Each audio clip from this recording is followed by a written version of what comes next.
ओम जय दक्षिणामूर्ति गुरु जय दक्षिणामूर्ति करत अनुग्रह शिष्य वर्ग पर करत अनुग्रह शिष्य वर्ग पर फैली जगत कीर्ति ओम जय दक्षिणामूर्ति दृष्टिपात संकल्प मात्र से जगति कुंडलिनी स्वामी जगति कुंडलिनी क्रियावती क्रीडाए करती क्रियावती क्रीडाए करती जायन जो वरणी ओम जय दक्षिणामूर्ति षट्चक्रों को वेद ऊर्ध्वगति प्राणों की होती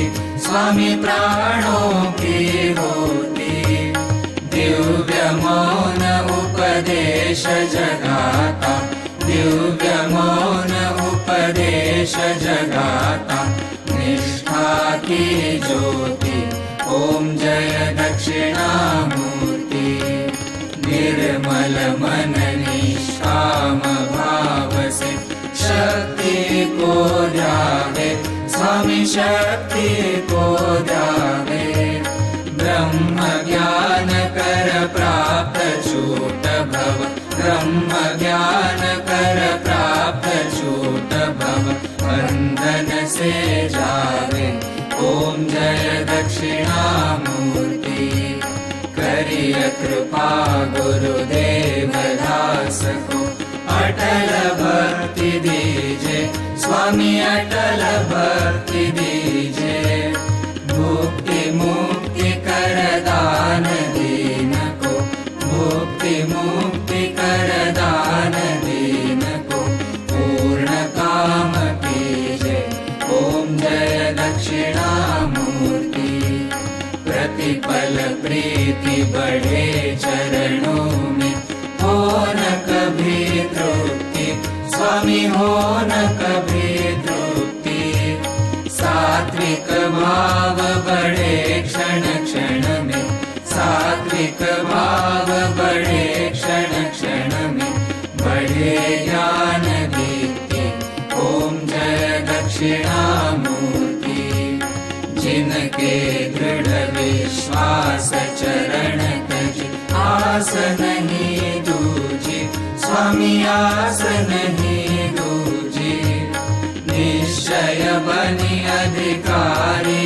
पावे निश्चय बनी अधिकारी पावे महायोग पूजी ओम जय दक्षिणामूर्ति गुरुपद पद्म पराग सुवंजन जो नयनन आंजे स्वामी जो नयनन आंजे दिव्य दृष्टि कर प्राप्त तापत्रय दिव्य दृष्टि कर प्राप्त तापत्रय अर्ध निमिष भांजे ओम जय दक्षिणामूर्ति कैसे करे प्रार्थना गुरुवर हम सब ज्ञानी स्वामी हम सब ज्ञानी स्वयं सिद्ध शुभ साधन दीजे स्वयं सिद्ध शुभ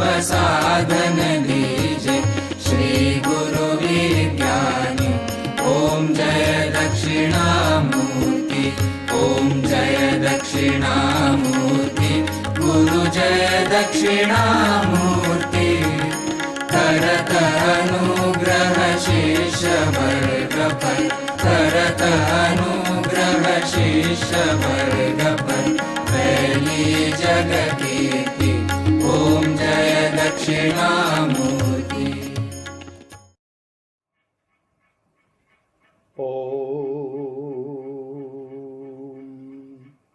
गुरुर्ब्रह्मा गुरुर्विष्णु गुरुर्देवो महेश्वरा गुरु साक्षात् परब्रह्म तस्मै श्री गुरुवे नमः। नित्यं शुद्ध निराभासं निराकारं निरञ्जनं नित्यबोध चिदानन्दं गुरुर्ब्रह्मा नमाम्यहम् यस्य पादप्रभाद्यस्ता प्रपञ्चो भाति भासुराय तमहं सद्गुरु वन्दे परमानन्दं माधवम्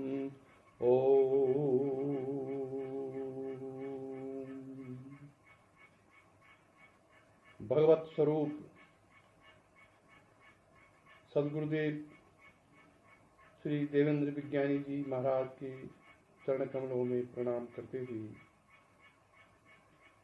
इस परंपरा के सभी साधकों की साधना की उन्नति के लिए श्री गुरुदेव से प्रार्थना करते हुए गीता तत्वामृत पर प्रवचन आरंभ किया जा रहा है। श्रीमद् भगवत गीता एक सर्वमान्य ग्रंथ है विश्व भर में। कई विख्यात विद्वानों ने इस पर अपनी व्याख्या लिखी है। शक्तिपात परंपरा के एक साधक पूना में हैं प्रतीक कांचन जी, जो देवास के स्वामी श्री सुरेशानंद जी महाराज के शिष्य हैं, जहाँ तक मुझे ज्ञान है, और मुझ में भी आध्यात्मिक भाव रखते हैं। उन्होंने मुझसे 3-4 दिन पहले निवेदन किया था कि मैं अपनी वाणी से गीता पर प्रवचन करूं, क्योंकि एक शक्तिपात परंपरा का एक मार्ग है जिसके हम साधक हैं, और वो भी एक शक्तिपात परंपरा के साधक हैं। उनका ये कथन, उनका ये निवेदन मुझे रुचिकर लगा, इसलिए उनकी भावना को देखते हुए मैं इस निवेदन को मुझे स्वीकार करना पड़ा, और आज से मैं गीता पर प्रवचन करूंगा।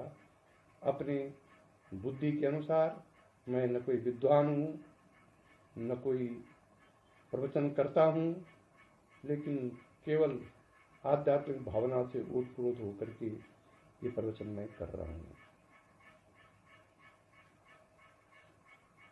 शक्तिपात एक ऐसी परंपरा है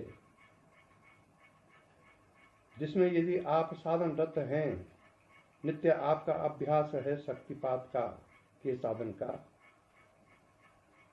तो अध्यात्म का प्रैक्टिकल अनुभव, अपरोक्ष ज्ञान आप प्राप्त कर सकते हैं। केवल अक्षय ज्ञान नहीं, केवल पुस्तकीय ज्ञान नहीं, निष्प्राण पुस्तकें क्या ज्ञान दे सकती हैं, केवल परोक्ष ज्ञान दे सकती हैं। अपरोक्ष ज्ञान तो अपना अनुभव है, और शक्तिपात इस अनुभव को पुष्ट कराता है, शास्त्रों में जो कुछ वर्णन है। अतः आज गीता के प्रथम अध्याय से प्रवचन आरंभ किया जा रहा है। प्रथम अध्याय केवल सूरवीरों का कथन, किस तरफ कौन सूरवीर थे, किस तरफ कौन सूरवीर थे, कहाँ कहाँ क्या व्यवस्था थी उस युद्ध स्थल में, केवल इसका वर्णन है। फिर भी मैं इस प्रथम अध्याय को बड़े मनोयोग से आपके सम्मुख प्रवचन रूप में प्रस्तुत कर रहा हूं। सबसे पहले नारायणं नमस्कृत्य नरं चैव नरोत्तमं देवी सरस्वतीं व्यासं ततो जयम् उदीरयेत्। नारायण अर्थात भगवान कृष्ण को, और नर अर्थात अर्जुन को, देवी सरस्वती तथा भगवान वेद व्यास जी को नमस्कार करके जय अर्थात महाभारत या गीता को पढ़ना चाहिए। गीता महाभारत का ही एक अंग है। इसलिए गीता को भी उपरोक्त नारायण आदियों को नमस्कार करके ही पढ़ना चाहिए। इसलिए कहा गया सबसे पहले नारायणं नमस्कृत्य नरं चैव नरोत्तमं देवी सरस्वतीं व्यासं ततो जयम् उदीरयेत्। और इसमें धृतराष्ट्रोवाच पहला श्लोक है। धृतराष्ट्रोवाच धर्म क्षेत्रे कुरुक्षेत्रे समवेतायुत्सवा मामका पांडवश्चैव किम कुर्वत् संजया। ये प्रथम श्लोक है, प्रथम अध्याय का प्रथम श्लोक। और इसमें धृतराष्ट्र संजय से पूछता है, जिस संजय को भगवान वेद व्यास द्वारा दिव्य दृष्टि दी गई थी। हुआ यूं था कि युद्ध आरंभ होने से पहले व्यास भगवान ने धृतराष्ट्र से कहा था कि यदि तुम्हारी इच्छा युद्ध देख, क्योंकि धृतराष्ट्र धर्मान था, वेद व्यास जी युद्ध से पहले पहुंचे धृतराष्ट्र के पास और वेद व्यास जी ने कहा कि हे धृतराष्ट्र राजन, यदि तुम्हारी इच्छा युद्ध देखने की हो तो मैं तुमको दिव्य दृष्टि दे सकता हूं। इस पर धृतराष्ट्र ने कहा कि मैं अपने कुल का नाश अपनी आंखों से नहीं देखना चाहता। ये देखिए, अंदर उसको सब कुछ मालूम हो रहा है धृतराष्ट्र महाराज जी को कि मैं कहां जा रहा हूं, मेरा मोह से क्या हो रहा है, लेकिन बाहर दिखाने के लिए कि मैं कुल का नाश नहीं देख सकता। तुझे कैसे मालूम कि कुल का नाश हो जाएगा? धृतराष्ट्र को कैसे मालूम पहले अगर कुल का नाश हो जाएगा? इसका मतलब राजन के अंदर कुछ न कुछ चल रहा था। उसी अंदर के चलने के कारण वेद व्यास जी ने, ये तो त्रिकालदर्शी संत थे, उन्होंने सोचा कि शायद मैं धृतराष्ट्र को दिव्य दृष्टि दूंगा, एक दो दिन का युद्ध देख करके शायद इसका मोह नष्ट होगा और शायद युद्ध रुक जाए। इस भावना से वेद व्यास जी धृतराष्ट्र के पास गए। क्योंकि संत जो है, सिद्ध जो है या गुरु सीधे आदेश नहीं देता किसी को, केवल संकेत करता है। संकेत यदि शिष्य समझ जाए तो ठीक है, और न समझ जाए तो उसको पाप भी नहीं लगता है फिर। इसीलिए दैवज्ञ और मर्मज्ञ जो गुरु होते हैं वो शिष्य को सीधे आदेश नहीं देते हैं, बल्कि संकेत मात्र करते हैं। यहाँ पर वेद व्यास जी ने यही किया और संकेत के लिए कहा कि यदि तुम युद्ध देखने के इच्छुक हो तो तुमको मैं दिव्य दृष्टि दे सकता हूं। परंतु राजा धृतराष्ट्र की तो बुद्धि फिर गई थी। इस पर धृतराष्ट्र उन्होंने कहा कि मैं अपने कुल का नाश अपने आंखों से नहीं देखना चाहता। तब व्यास भगवान ने संजय को दिव्य दृष्टि प्रदान की। संजय को भी राजा धृतराष्ट्र के कहने से ही वेद व्यास ने दिव्य दृष्टि दी, क्योंकि धृतराष्ट्र ने कहा कि भगवान मुझे नहीं संजय को दे दो। तब वेद व्यास ने संजय को दिव्य दृष्टि दी, जिसके बल पर, उस दिव्य दृष्टि के बल पर संजय धृतराष्ट्र के पास हस्तिनापुर में बैठा हुआ ही संपूर्ण युद्ध प्रत्यक्ष देख सके। जब युद्ध में भीष्म जी गिर चुके तो हस्तिनापुर में बैठे हुए धृतराष्ट्र के मन में विचार उत्पन्न हुआ कि एक तो युधिष्ठिर स्वयं ही धर्मात्मा है, दूसरे कुरुक्षेत्र पुण्य भूमि है, इसलिए संभव है कि पुण्य भूमि कुरुक्षेत्र में पहुंचकर उसके अंतःकरण में वैराग्य उत्पन्न हो गया हो। अभी धृतराष्ट्र हस्तिनापुर बैठ के विचार कर रहे हैं, वैराग्य उत्पन्न हो गया हो और व्यर्थ ही मनुष्य को कटवाने से क्या लाभ, ऐसा सोचकर वह बिना युद्ध किए ही वन को चला गया हो। अथवा यह भी संभव है कि पुण्य भूमि होने के कारण कुरुक्षेत्र में पहुंचकर दुर्योधन का अंतःकरण शुद्ध हो गया हो और इसलिए बिना युद्ध किए ही युधिष्ठिर से संधि कर ली हो, इसलिए वो प्रश्न पूछता है। कौन? धृतराष्ट्र संजय से कि धर्म क्षेत्रे कुरुक्षेत्रे समवैवायुर्तव मम का पांडवश्चैव किम कुर्वन्ति संजया। ऐसा विचार आने पर धृतराष्ट्र ने संजय से पूछा कि हे संजय, कुरुक्षेत्र की पुण्य भूमि है, युद्ध की इच्छा करके मेरे और पांडु के भी जो पुत्र वहां इकट्ठे हुए हैं, उन्होंने वहां जाकर युद्ध किया या संधि कर ली? ये धृतराष्ट्र ने संजय से पूछा। संजय वाच दृष्ट्वा तु पांडवानीकं व्यूढ़ं दुर्योधनस्तथा आचारम उपसंगमं राजं वचनं ब्रवीत। व्यूह रचना की पांडवों की सेवा को देखकर, व्यूह रचना की हुई पांडवों की सेना को देखकर अब संजय बोल रहा है। संजय बोला, महाराज धृतराष्ट्र के पूछने पर संजय बोला कि हे राजन, व्यूह रचना की हुई पांडवों की सेना को देखकर तब द्रोणाचार्य के पास जाकर दुर्योधन ने कहा। ओम, क्या कहा दुर्योधन ने द्रोणाचार्य के पास जाकर के? पश्यताम पांडुपुत्राणाम आचार्यम महती चमूम व्यूढ़ाम द्रौपद पुत्रेण तब शिशेण धीमता अत्र सूरा महेश्वास्वा भीमार्जुना समायुधि युद्धानो विराटश्च द्रुपदश्च महारथा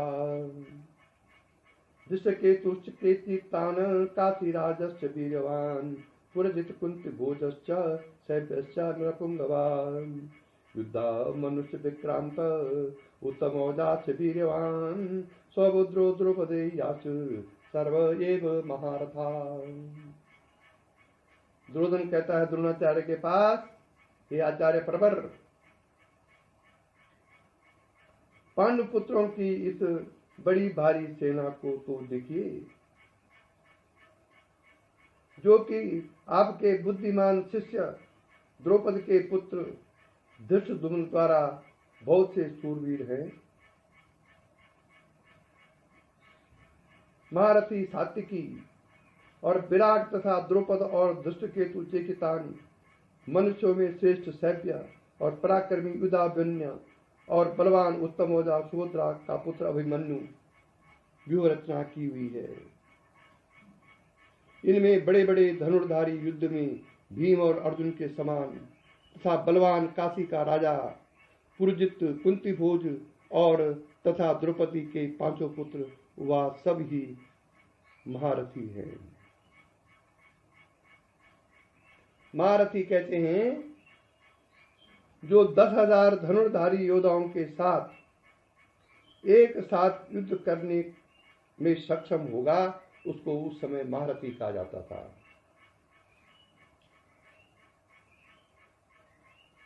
ये दुर्योधन ने पांडवों की सेना का जो व्यूह रचना थी उसका वर्णन अपने गुरु द्रोणाचार्य से किया।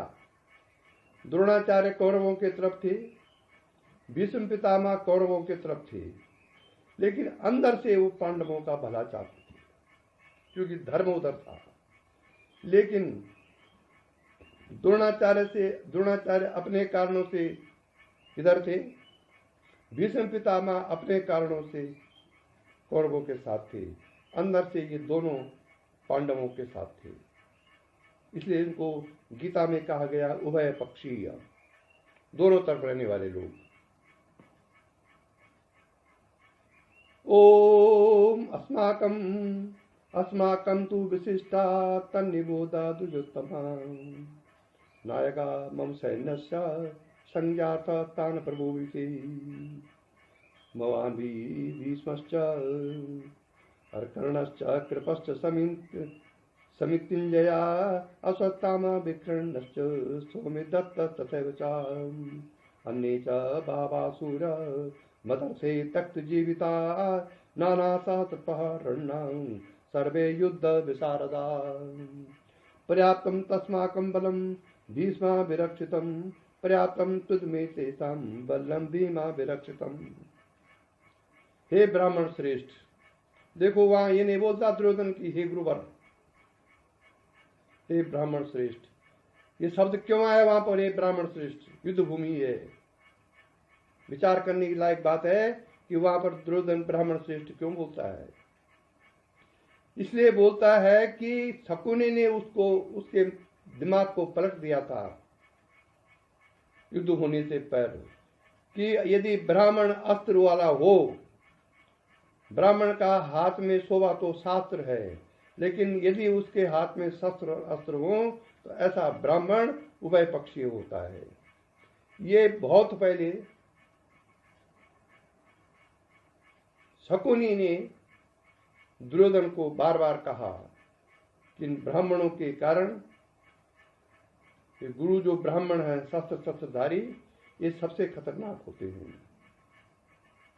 इसलिए तंज कसने के लिए दुर्योधन कहता है, अभिमानित तो था ही वो, हे ब्राह्मण श्रेष्ठ, हमारे पक्ष में भी, मतलब कुरु सेना के पक्ष में भी, मेरी सेना के जो प्रधान सेनापति हैं उनको भी जान लीजिए। अब अपने सेना का परिचय दुर्योधन गुरु द्रोणाचार्य को दे रहा है। आपके जानने के लिए उनको कहता हूं कि आप और पितामह भीष्म और कर्ण और संग्राम विजयी कृपाचार्य कुल गुरु थे उनके, और वैसे ही अश्वस्थामा गुरुपुत्र द्रोणाचार्य के पुत्र थे अश्वस्थामा, विकर्ण तथा सोमदत्त के पुत्र भूरी श्रवा, और भी बहुत से शूरवीर अनेक तरह से अस्त्र शस्त्र से युक्त मेरे लिए जीवन को त्यागने वाले सब युद्ध में चतुर हैं। हमारी वह सेना भीष्म द्वारा रक्षित अपार है, और इन लोगों की यह सेना भीम द्वारा रक्षित परिमित है, मतलब सीमित है। ऐसा दुर्योधन गुरु द्रोणाचार्य को अपनी दोनों सेनाओं के बारे में परिचय दे रहा है। इसमें तात्पर्य यह है कि कर्म को आरंभ करने से पहले अपने बल को देख लेना चाहिए। कोई भी कर्म आप आरंभ करते हैं उसमें अपने बल को देख लेना चाहिए कि क्या मैं ये कर सकता हूं कि नहीं कर सकता हूं।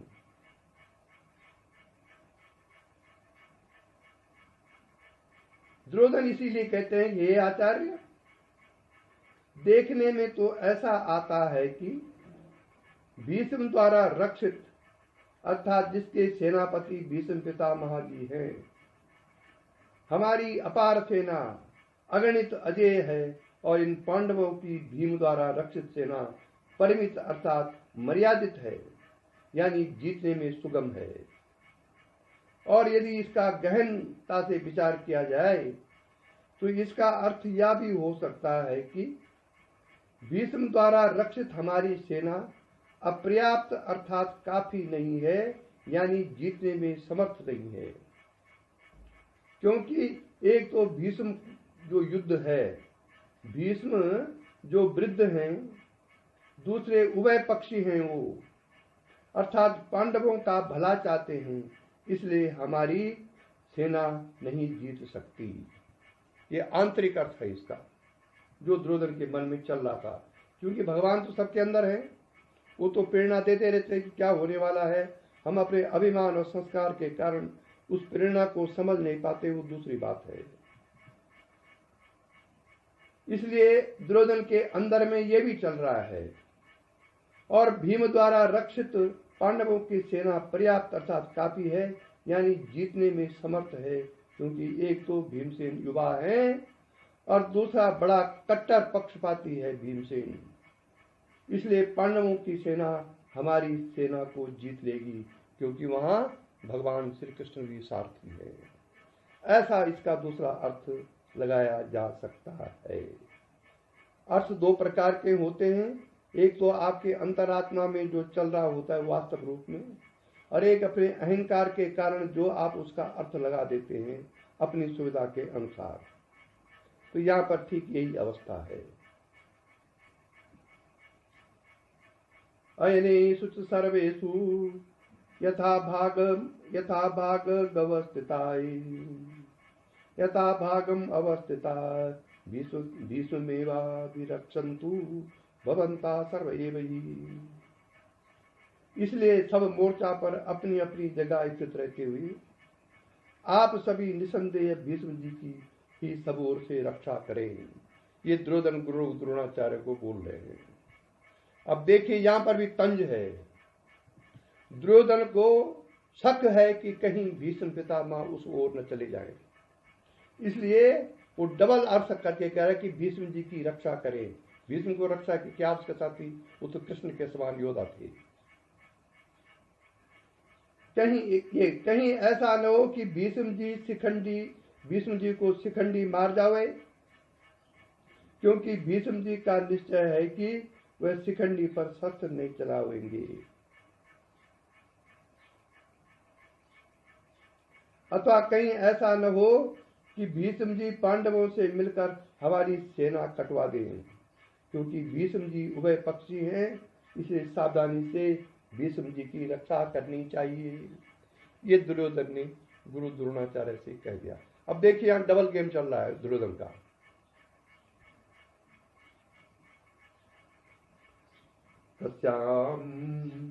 तस्या संजयन हर्ष। गीता एक ऐसा शास्त्र है, यदि इसका अध्ययन आपने बार बार किया, बार बार इसका मनन निधिध्यासन किया, तो वास्तविक अध्यात्म आपके सामने आ सकता है। आगे है कि तस्य संजयन हर्ष अर्कुरु वृद्ध पितामह सिंहनादं विनद्योचे शंकं दद्मो प्रतापवान् तथा शंकश्च वीर्यश्च प्रणवानक् गोमुखा सहसैवाभ्यहन्यन्त सा शब्दस्तु मृभवत् तथा प्रेतर्हैर्युक्ते महसि सन्दने स्थितौ माधवा पाण्डवश्चैव दिव्यो शङ्को प्रदुत्मता पाञ्चजन्यं ऋषिकेशो देवदत्तो धनञ्जय कौण्डं दद्मो महाशङ्कं भीम कर्म विकोद्रा अनंत विजयम राजा कुंतीगोत्र युधिष्ठिराय नकुला सा देवस्ता सुघोषणा मणिपुष्पकौ।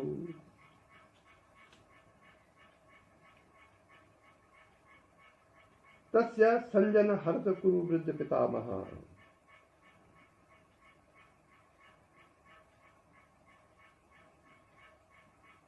उस दुर्योधन के हर्ष उत्पन्न करते हुए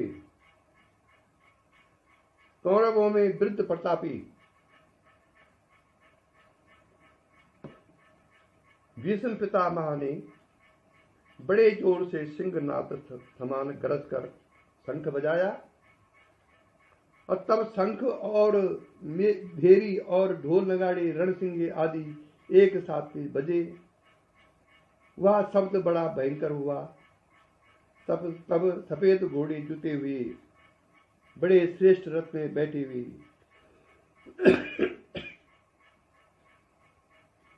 कृष्ण तथा अर्जुन ने भी अलौकिक शंख बजाए। कृष्ण ने पांचजन्य शंख, अर्जुन ने देवदत्त नामक भयंकर कर्म करने वाले, भीम ने पौंड्र नामक मान शंख बजाया। कुंती के पुत्र राजा युधिष्ठिर ने अनंत विजय नामक, नकुल और सहदेव ने सुघोष और मणिपुष्पक नामक शंख बजाए। अब दोनों सेनाएं आमने सामने खड़ी हैं। युद्ध की घोषणा हो गई। युद्ध की घोषणा तो पहले हो गई, लेकिन युद्ध होगा इसके लिए तैयारी की घोषणा शुरू हो गई।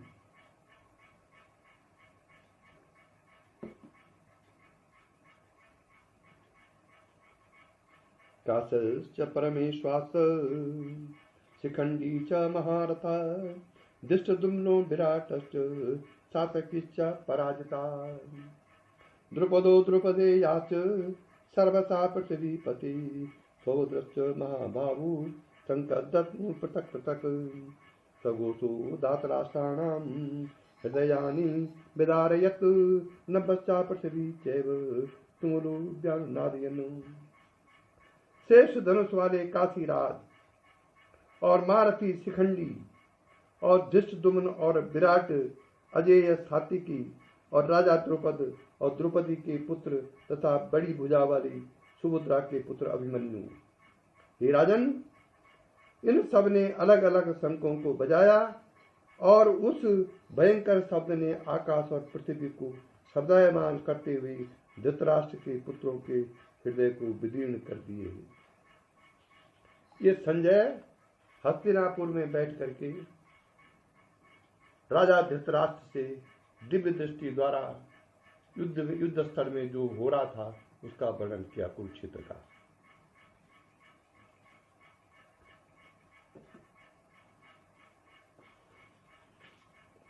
उस जमाने में दिल्ली को कहते थे हस्तिनापुर, और हस्तिनापुर के बाद जो कुरुक्षेत्र है आज भी वो उस कुरुक्षेत्र में महाभारत का युद्ध हुआ था।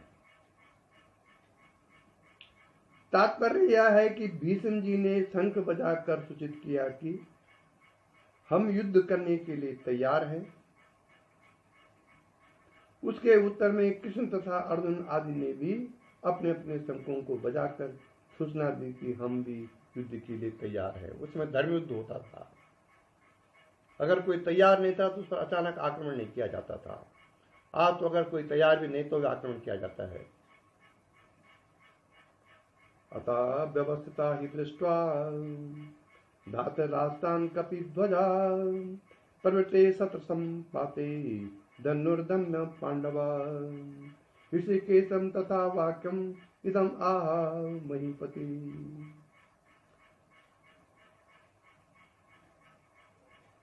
हे राजन, संजय बोल रहा है, इसके बाद धृतराष्ट्र के पुत्रों को खड़े हुए देखकर उस शस्त्र चलाने के लिए तैयार कपि के ध्वज वाले अर्जुन ने धनुष उठाकर कृष्ण से यह वचन कहा। अब देखिए, दोनों सेनाएं युद्ध के लिए खड़ी हैं। दोनों सेनाओं से शंख भी बज गए कि हम तैयार हैं। दोनों सेनाएं कह रही हैं। इसी बीच में क्या विघ्न खड़ा हो गया कि अर्जुन ने धनुष उठाकर कृष्ण से यह वचन कहा। अर्जुनो बात। अब अर्जुन भगवान श्री कृष्ण से कह रहे हैं, सेनयोर्भयोर्मध्ये रथम स्थापयमेच्युत। मैं अच्युत, हे अच्युत, हे कृष्ण, मेरा रथ दोनों सेनाओं के बीच में खड़ा करिए। अब पलट गया पासा। मेरा रथ, अर्जुन बोल रहा है, अच्युत भगवान कृष्ण का नाम है। सेनयोर उभयोर मध्ये रथम स्थापयामि अच्युत। यावदैतान् निरीक्षो अहम युद्ध कामान अवस्थितान् कर्मया सा योद्धव्यम् अस्मिन् स्मृणा समुद्यमे योत्स्यमानान् वैक्षे अहम ये एते समागता धातराष्ट्र दुर्बुद्धि युद्धे प्रिय चिकित्सका। मेरा रथ दोनों सेनाओं के मध्य में खड़ा करिए जब तक मैं इन खड़े हुए युद्ध इच्छुकों को देख न लूं। किस युद्ध व्यापार में मुझे किन किन के साथ युद्ध करना चाहिए, यह राजा जो कि युद्ध में दुर्बुद्धि दुर्योधन का भला चाहने वाले हैं, यहाँ आए हैं, जो उन युद्ध करने वालों को मैं देखूंगा। ये अर्जुन ने इच्छा व्यक्त की भगवान श्री कृष्ण के सामने।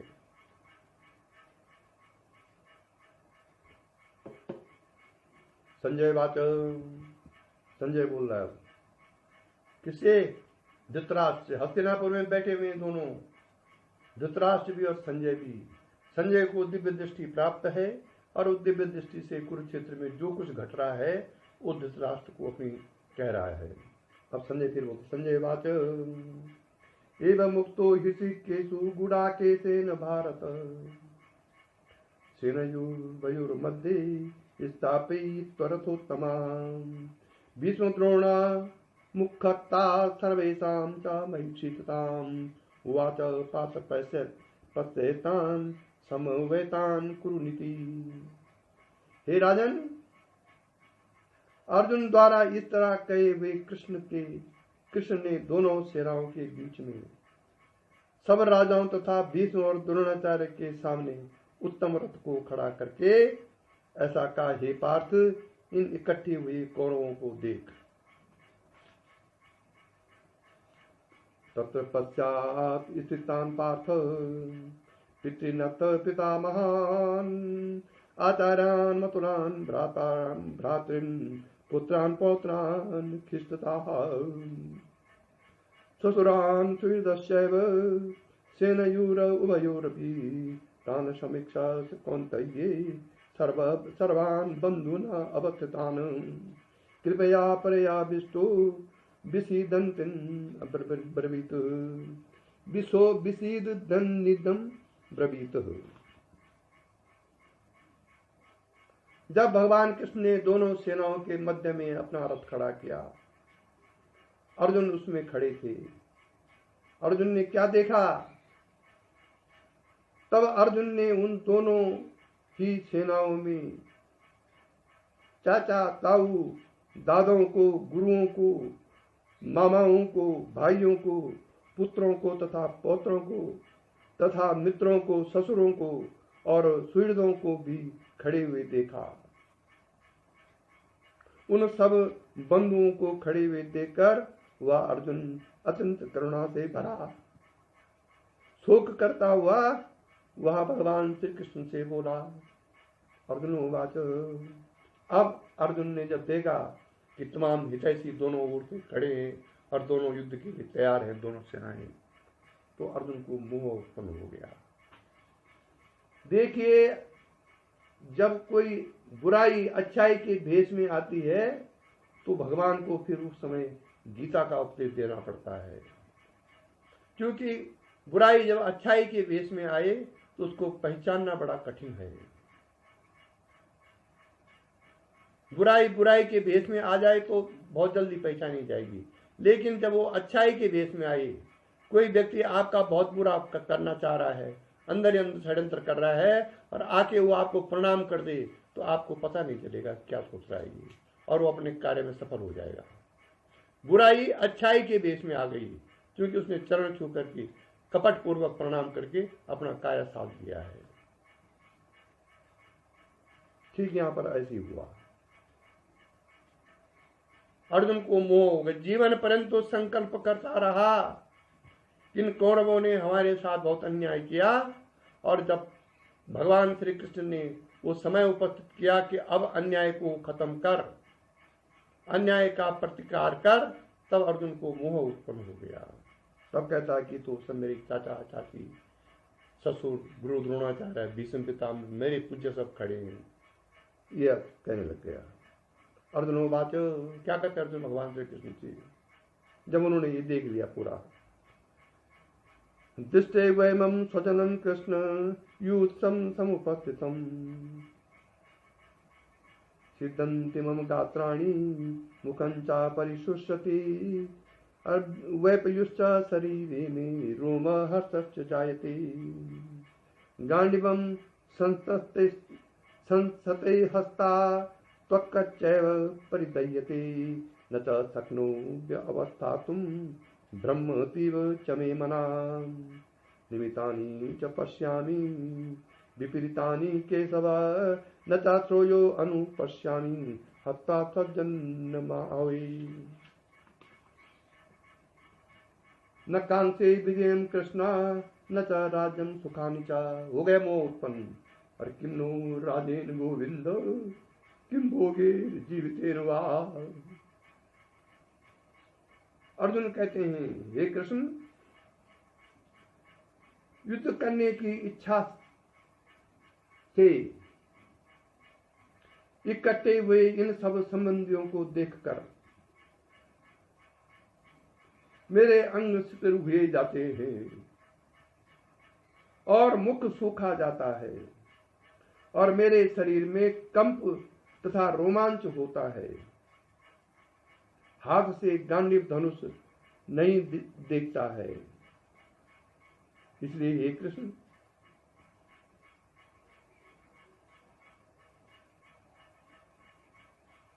गांडीव धनुष नहीं दिख रहा, जिस गांडीव धनुष ने बाद में विजय प्राप्त करवाई थी। इसलिए अर्जुन कहता है कि गांडीव धनुष मेरे हाथ से गिरा जाता है और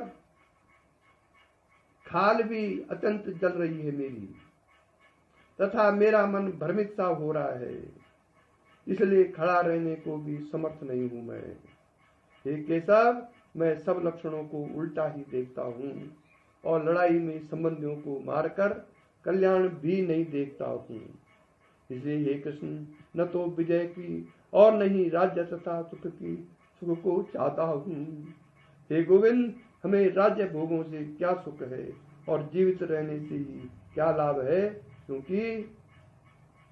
क्योंकि यथामर्थे कांक्षितम नो राजं भोगा सुखानि च ते इमे वसता युद्धे प्राण त्यक्त्वा धनानि च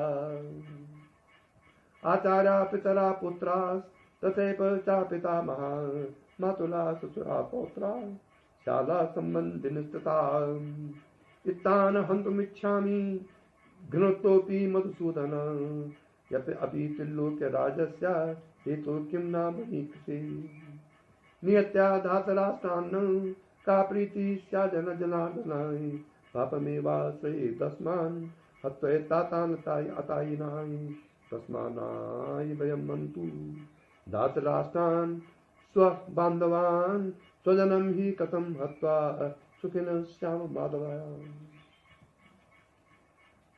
अब ये मोह उत्पन्न हो गया और अर्जुन स्वयं भगवान श्री कृष्ण को उपदेश देने लग गया। देखिए, जब घनघोर अज्ञान उत्पन्न होता है तो शिष्य भी गुरु को उपदेश देने लगता है। अर्जुन कहता है कि जिनके लिए हम राज्य भोग और सुखादि चाहते हैं, वही यह गुरुजन, ताऊ, चाचा, पुत्र और वैसे ही दादे, मामे, ससुर, पोते तथा सारे आदि सब संबंधी धन और जीवन की आशा को त्याग कर युद्ध में खड़े हैं। हे मधुसूदन, इनके द्वारा मारने पर भी और तीनों लोगों के राज्य के लिए भी मैं इनको मारना नहीं चाहता। पृथ्वी के लिए तो कहना ही क्या है।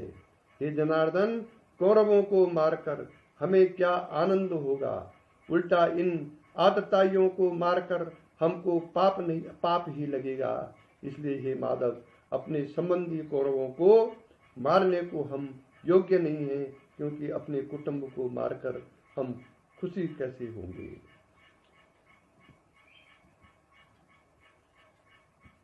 अब आज के युग में तो कुटुंबी कितना ही अन्याय करे, लेकिन समाज के डर से हम कुछ नहीं कर सकते हैं, क्योंकि लोग क्या कहेंगे। चाहे हमारा आत्महनन हो जाए, पर हमको लोगों की चिंता है कि लोग क्या कहेंगे। इस प्रकार से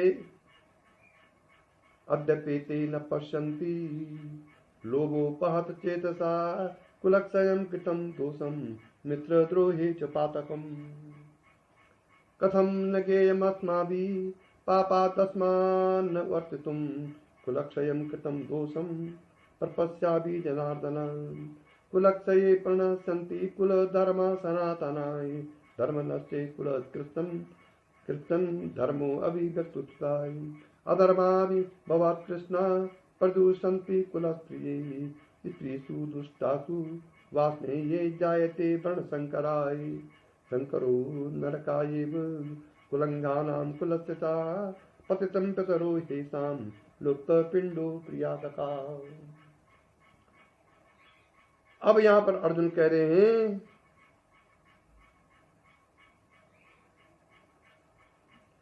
कि यद्यपि लोभ से भरे हुए चित्त वाले ये लोग कुल नाश करने के दोष को तथा मित्र के साथ बैर करने के पाप को नहीं देखते हैं। हे जनार्दन, कुल नाश करने के दोष को जानने वाले हम लोगों को इस पाप से बचने के लिए क्यों नहीं विचारना चाहिए। कुल नाश होने से सनातन कुल धर्म नष्ट हो जाते हैं और धर्म नाश होने से संपूर्ण कुल के पाप अति दबा लेता है। हे कृष्ण, पाप के अधिक बढ़ जाने से कुल की स्त्रियां बिगड़ जाती हैं और ये विष्णुवंशी कृष्ण, स्त्रियों के बिगड़ने पर वर्ण संकर उत्पन्न होता है और वर्ण संकर कुल घातियों को तथा कुल को नरक में गिराने के लिए होते हैं। बंद की हुई पिंड और जल की क्रिया वाले इनके पितर भी गिर जाते हैं। ये अर्जुन भगवान कृष्ण को उपदेश दे रहे हैं। इसलिए हमको युद्ध नहीं करना चाहिए। दोषे रते कुलंघानां वर्ण संकर कारके उत्सादन्ते जाति धर्म कुल धर्माच शासता उत्सन्न कुल धर्माणां मनुष्याणां जनार्दन नरके नियतं वासो भवत्यत्यन्नु सुसुखम् अहो बत्महात् पापं कर्तु व्यवसिता वयं यद् राजसुख लोभेन हन्तु स्वजन युद्धता मुद्दता यदि माम प्रतिकार अस्त्रं शास्त्र पारायण पाणयाय धातरासारणे हन्तु तस्मै क्षेम तरम भवेत्। इन वर्ण संकर करने वाले दोषों से कुल घातियों वाले वर्णाश्रम के धर्म तथा सनातन कुल के धर्म नष्ट हो जाते हैं। अर्जुन बोला कृष्ण से, हे जनार्दन, ऐसा सुना है कि नष्ट हुए कुल के धर्म वाले मनुष्य का अनंत काल तक नरक में वास होता है। आहा, बड़ा शोक है कि हम लोग जानते हुए भी महान पाप करने को तैयार हुए हैं, जो कि राज्य और सुख के लोभ से अपने कुल को मारने के लिए तैयार हुए हैं। अगर मुझ शस्त्र विहीन शस्त्र रहित सामना न करने वाले शस्त्रधारी दुर्योधन आदि युद्ध में मारे तो वह भी मेरे लिए अति कल्याणकारक होगा। यहाँ तक गिर गया अर्जुन लास्ट में। संजय बात, अब संजय कहते हैं, एवं मुक्ता अर्जुना सख्ये रतोपस्त उपविशत विसजे ससरम चाप शोक संविघ्न मानसा। शोक के से दुखी मन वाला अर्जुन रणभूमि में इस तरह कहकर बाण सहित धनुष को त्याग कर रथ के पिछले भाग में बैठ गया।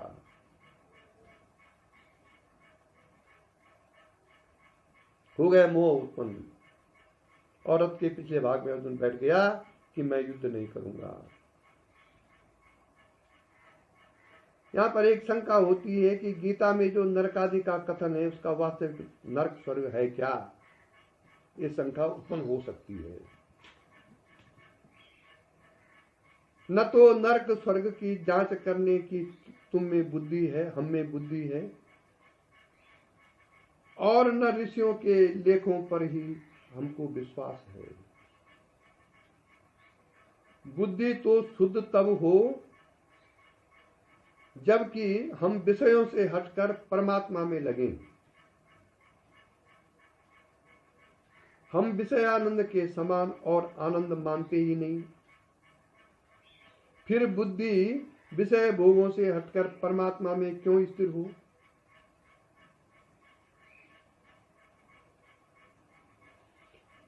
अच्छा छोड़ो और तब उत्तर सुनो इसका।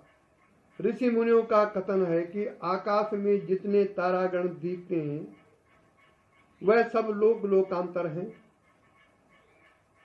जैसे इस भूगोल पर स्थावर जंगम आदि भूत हैं, वैसे ही तारों में भी स्थावर जंगमों की सृष्टि है। वैज्ञानिकों ने इस कथन को पढ़कर इसकी जांच करके जान लिया कि तारागण भी भूगोल के समान ही बसे हुए हैं।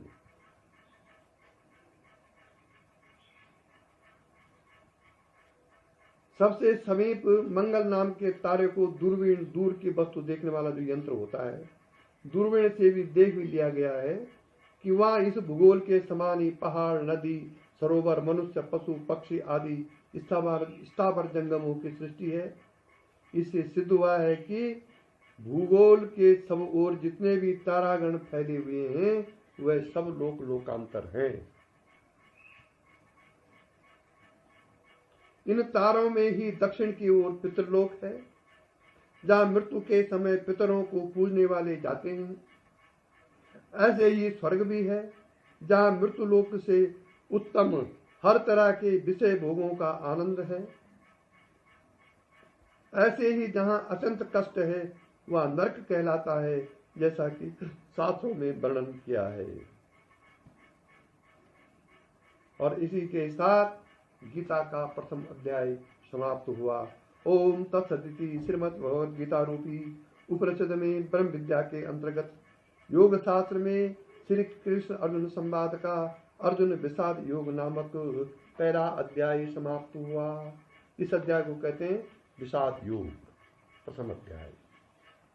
ओम शांति शांति शांति। ओम गुरु ब्रह्मा गुरु विष्णु गुरुदेवो महेश्वराय, गुरु साक्षात् परब्रह्म तस्मै श्री गुरुवे नमः। नित्यं शुद्ध निराभासं निराकारं निरंजनं नित्यबोध चिदानंदं गुरुर्ब्रह्म नमाम्यहम्। यस्य पाद प्रवाद्यस्ता प्रपंचो भाति भासुराय, तमहं सद्गुरु वन्दे पूर्णानंद चिदात्मकम्। ओम नारायणी नमस्कृता नरं चैव नरोत्तमं, देवी सप्तति व्यासं ततो जयामुदीरयेत्।